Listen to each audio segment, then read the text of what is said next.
All right, let's jump right in. We're talking about the critical moment that really secured American independence. The Battle of Yorktown. The Battle of Yorktown, 1781. And this wasn't just a battle, it was, well, a perfect storm of strategy, geography, and some massive international help. It really was. Our focus here is how all these pieces, a specific location, some incredible planning, and a huge alliance created a victory that seemed almost impossible for years. Okay, so let's set the scene. Where are we? We're in Yorktown, Virginia. It's a small port town right near the York River, which then feeds into the huge Chesapeake Bay. And the British commander, General Cornwallis, he chose this spot for a reason. He did. He thought he was being smart. His thinking was, well, the war in the South is pretty much done, so I'll pull my troops to Yorktown to connect with the Royal Navy. He needed that connection, right, for supplies, reinforcements from New York. And if things went wrong, an escape route. He saw the ocean as his safe highway. But that's the vulnerability, isn't it? Yorktown is right on the tip of a peninsula. Exactly, a geographic trap. If someone blocks the water, he's completely cut off. No way out by land, no way out by sea. And that's where the French come in. The whole situation becomes global at this point. It does. This is where the French Navy makes the single most important move of the battle. Admiral de Grasse sails a massive fleet up from the West Indies. How massive are we talking? 28 ships of the line. And when we say that, you should think of the 18th century version of a battleship. These are the heaviest warships of the era. And their entire goal was just to block the Chesapeake Bay. That was the mission. They met the British fleet trying to get in, fought what's called the Battle of the Capes, and, well, the French won. They didn't sink the whole British fleet, did they? No, but they didn't have to. They just damaged them enough to force them to turn around and sail all the way back to New York for repairs. And just like that, the sea gate is slammed shut. Cornwallis is officially trapped. That's the key. Control of the sea was everything. Without the French Navy, the rest of the plan, the whole siege, would have been completely impossible. So with the water locked down, all eyes turn to the land. And this is where George Washington makes his big move. A really big, really risky move. He's been up in New York, sort of faking out the British command there. And he realizes this is his chance.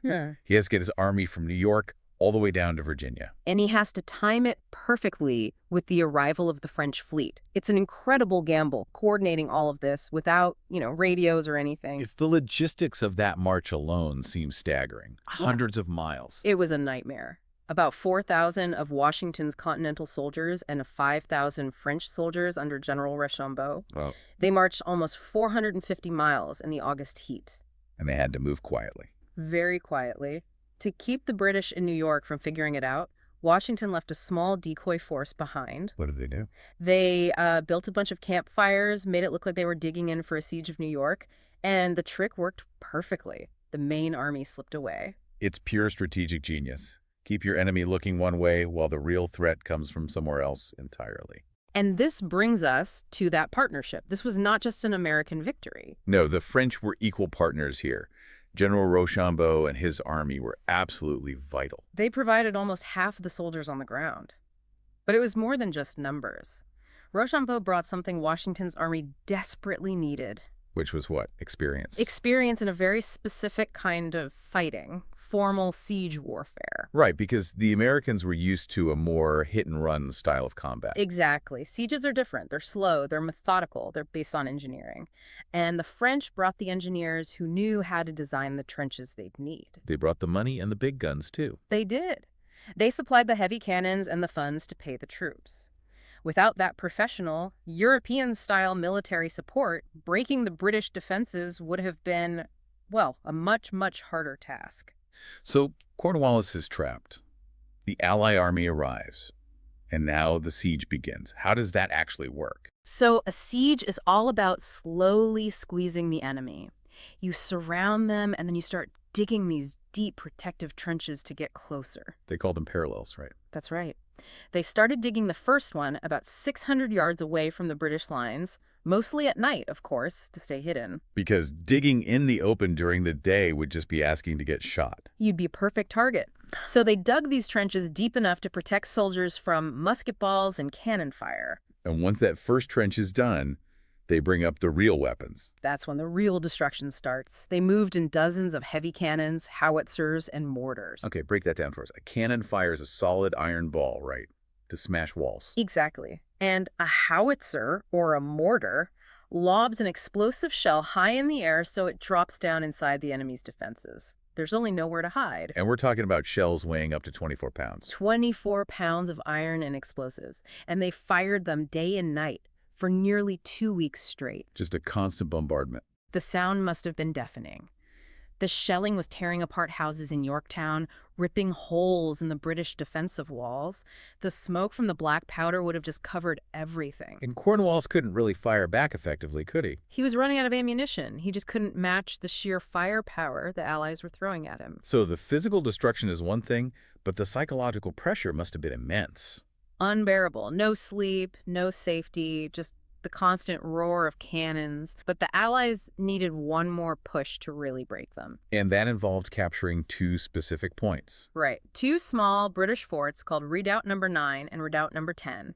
They were key to the inner British defenses. This part is like something out of a movie. It really is. On the night of October 14th, they launched a surprise attack. The French attacked Redoubt 9, and the Americans went for Redoubt 10. And the American force was led by Alexander Hamilton. It was, and Hamilton gave a very specific order. Attack with bayonets only. Unload your muskets. Why? To be quiet. Exactly. No gunshots to alert the main British line until it was too late. It was a silent, brutal, hand-to-hand assault.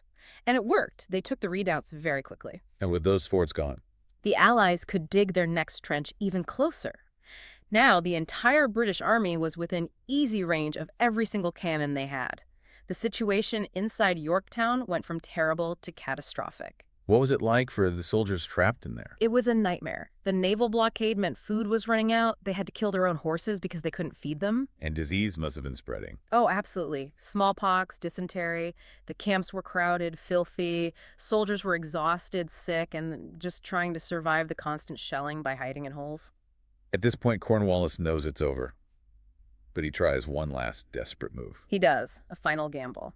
He decided to abandon Yorktown and try to get his army across the river by boat during the night. His plan was to escape to Gloucester Point and then march north to New York. That was the hope. But as they were halfway through moving the troops, a violent storm just blew in out of nowhere. Seriously. A huge storm. Scattered the boats, made the river impossible to cross. He had to call the whole thing off and bring his wet, exhausted soldiers back to Yorktown the next morning. That was it then. The final nail in the coffin. That was the end. On October 17th, the cannon fire finally stopped. Because of the drummer boy. Yes. A lone British drummer boy climbed up on the destroyed walls and started beating a call for a parley. And an officer next to him was waving a white handkerchief. So they met to discuss the terms of surrender. But I remember there was a point of pride at stake. There was. The British wanted to be granted the traditional honors of war, which meant they could march out with their flags flying. Washington refused. A little bit of payback for how the British had treated American prisoners earlier in the war. Exactly. It took 2 days to sort it all out, but the surrender ceremony happened on October 19th. What did that look like? It was a massive spectacle. Thousands of American and French troops lined a road for over a mile, and the defeated British army had to march between them. And Cornwallis himself wasn't there. He claimed he was sick, sent his second in command instead. It was seen as a final, moment of defiance or shame. And there's that famous detail about the music. Right. The British band reportedly played a song called "The World Turned Upside Down" as they marched. Then, every soldier had to walk up and lay down his musket on a giant pile. So what did this victory actually mean in the grand scheme of things? Yorktown was the last major battle of the Revolution. When news of the surrender reached London, it broke the political will to keep fighting. The war was just too expensive and too difficult to win. So it wasn't an instant end, but it was the point of no return. Exactly. It took another 2 years to sign the Treaty of Paris, but Yorktown is what forced everyone to the negotiating table. That treaty officially recognized the United States as an independent nation. What a story. It just shows how this victory was this perfect alignment of land strategy, naval power, and, of course, that critical international alliance. It really was the ultimate example of seizing a strategic opportunity when it appears. It makes you wonder how often huge conflicts in history aren't decided by the biggest army, but by the strategic weakness of a single location, just like that peninsula at Yorktown. A fascinating thought. Good luck with your studies.